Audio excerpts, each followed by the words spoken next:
My name is Ben Reppond. Welcome to my YouTube broadcast. Today is July 31st, 2024. I wanted to give you my view of last week and what's going on right now. The stock market has been, particularly the tech stocks that have been high flyers, doing very well, have broken down, started to break down, and I think we saw some of that last week. I don't know how far down it's going to go. I don't expect it to go down a long ways, but it is what you'd call a correction. This week, the week of July 29th, we've got the Federal Reserve, Federal Open Market Committee meeting, FOMC, and we've got earnings coming out for the big tech companies, Amazon, Microsoft, Apple, etc. So I think those are both very eventful and will have an impact on moving markets, positively or negatively. I don't want to predict which, but I think there is pressure on the Fed to reduce rates. The consensus is that they will not do it this month, but may well do it in September. Okay, I'm going to get into the dashboards. We'll take a look at that and see what happened as of last week. This is as of last Friday, the 26th of July. I put a couple of arrows in here because I wanted to show what happened last week that was significant. One very positive and one very negative. So in the yellow box last week, you can see the most negative, which I just commented on, was the technology index, technology heavy index. The NASDAQ 100 was down over 2.5%. Conversely, this is interesting, conversely, the small cap index, the Russell 2000, was up 3.4%.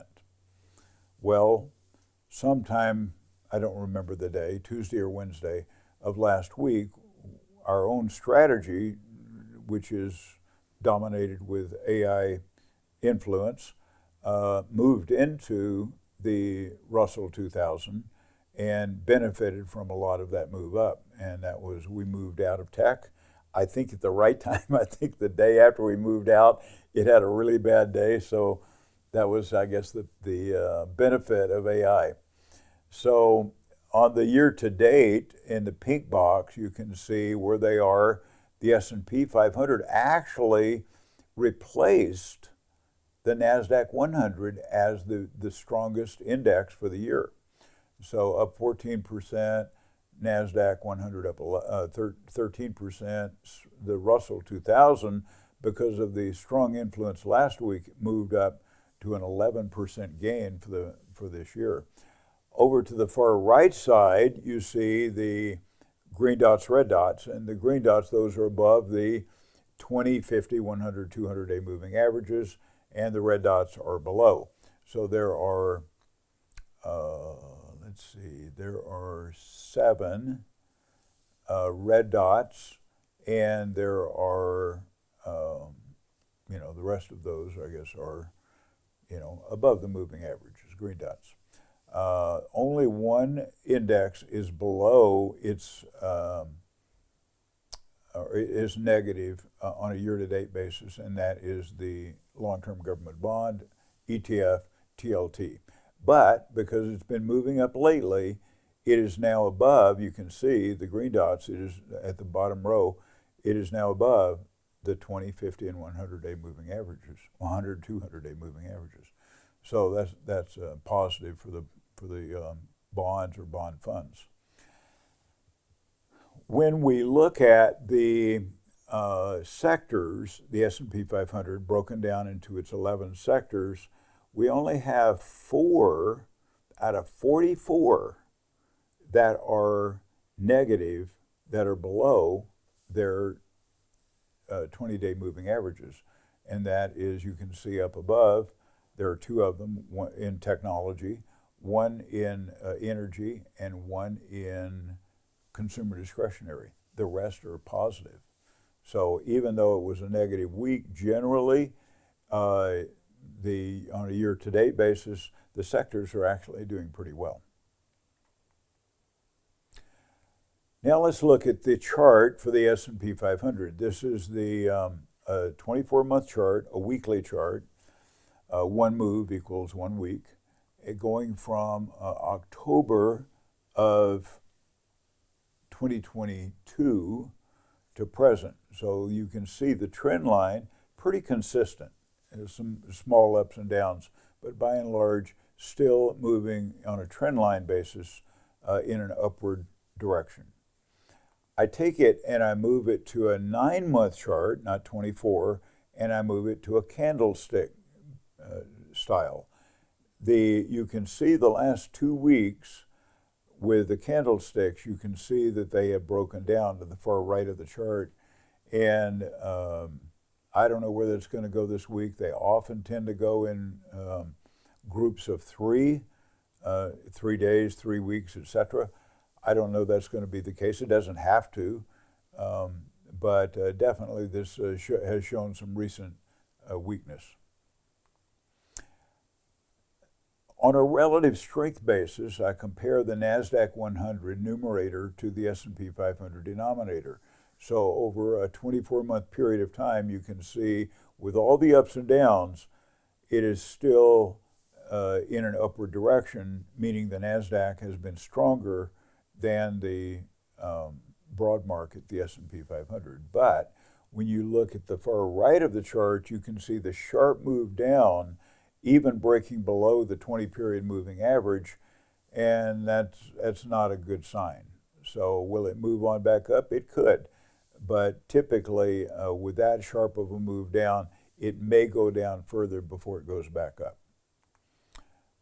Then I just took that same chart and reversed it. I made the S&P 500 the numerator and the NASDAQ 100 denominator, and you can see it's the same chart, it's just turned around, and you can see the degree to which the S&P 500 has underperformed the NASDAQ over that period of time.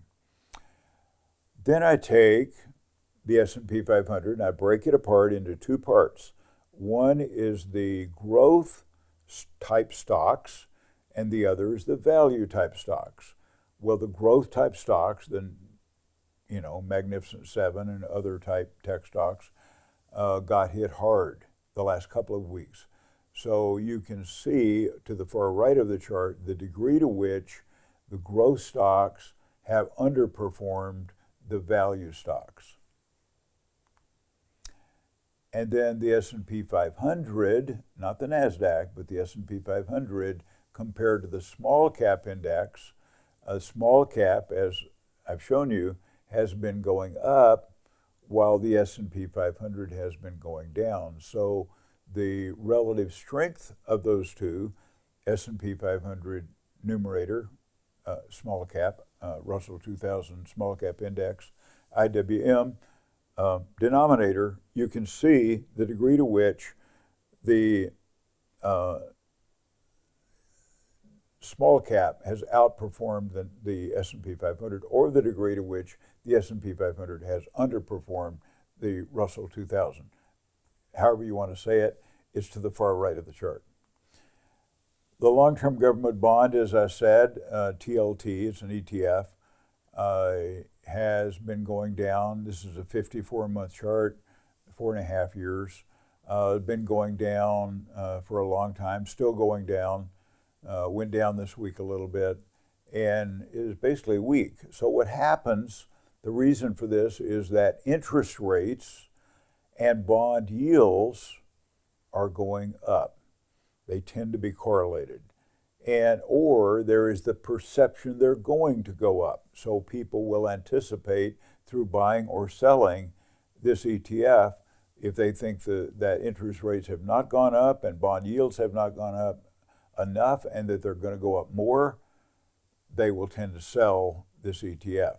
And again, this last week there was a little bit of downward pressure on TLT. The dollar continues to be strong against other currencies. So this is a 42-month chart, 3.5-year chart.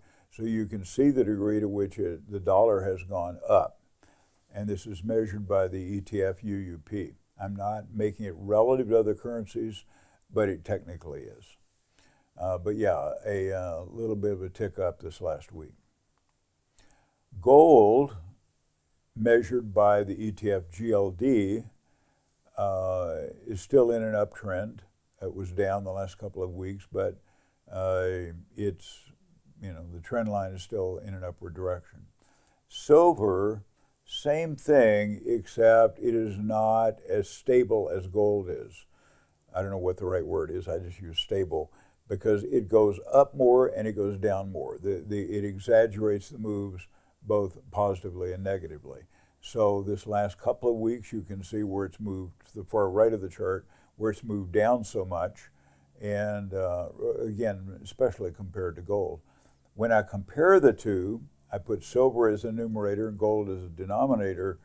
The degree to which it drops is the degree to which gold outperformed silver, or the degree to which silver underperformed gold, however you want to say it. And the rest of the time, isn't it interesting? It just seems to go up and down a lot. Some period of short-term period, silver may be up, and another short-term period, gold may be up. Bitcoin has continued to do well. It has had a positive week this past week. It had a very positive week the week before, still in a positive uptrend over the last 24 months, and has broken now above its 20-period moving average. Volatility has moved up from down around 12-ish up to above 16. I put a line at 24. If it moves above 24 coming from the bottom and goes up, that does not signal a good time for the equity markets. Asbury Research had 3 negative and 3 positive technical indicators as of Friday, and that's kind of neutral in my opinion. There are 2 in the relative performance chart where they compare one asset to another.